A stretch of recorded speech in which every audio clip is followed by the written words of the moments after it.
কে জানে আর কতকালে চাঁদে বসে বসে আমাকে সুতো কাটতে হবে।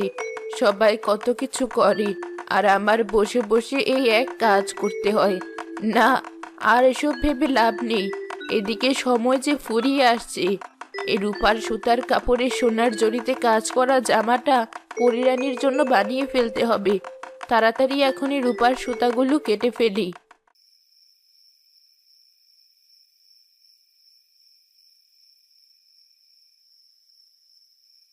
বাইরে কি সুন্দর চাঁদ উঠেছে, আর মা ঘরের মধ্যে বসেই পড়াচ্ছে। এভাবে কি ভালো লাগে? কিন্তু বাইরে যেতে চাইলেও তো মা যেতে দেবে না। এই তো বুদ্ধি পেয়েছি। মা, অনেক গরম লাগছে, আমি ঘরে পড়তে পারছি না। চলো বাইরে গিয়ে পড়তে বসি, ঠান্ডা বাতাসে খুব সুন্দর পড়া হবে। ঠিক আছে, চল। তোর যে কখন কি হয় কে জানি।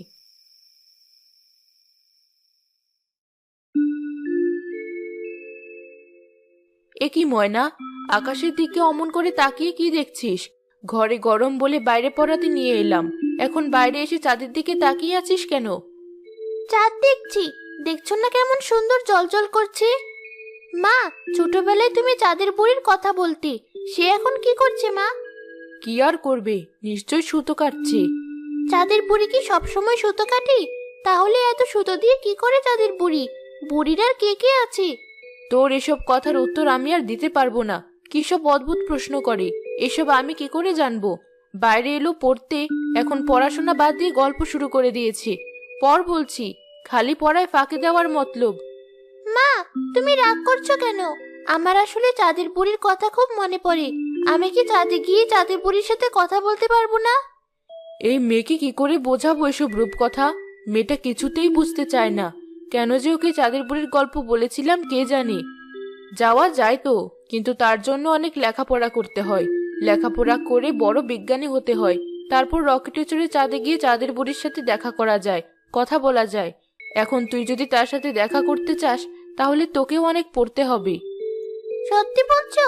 বেশ, তাহলে আজ থেকেই আমি অনেক লেখাপড়া করব, আর আমি অনেক বড় বিজ্ঞানীও হব, যাতে আমি চাঁদে গিয়ে চাঁদের বুড়ির সাথে দেখা করতে পারি।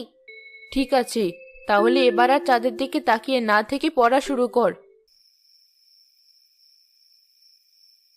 মা মেয়ে বাইরে বসে বসে কি এত গল্প করছো তোমরা? বাবা, আমি বড় হয়ে লেখাপড়া করে অনেক বড় বিজ্ঞানী হব। তারপর আমি চাঁদে যাব চাঁদের বুড়ির সাথে দেখা করতে। তাই নাকি মা? বেশ তো, তাই যাবে। তাহলে এখন তুমি মন দিয়ে লেখাপড়া করো।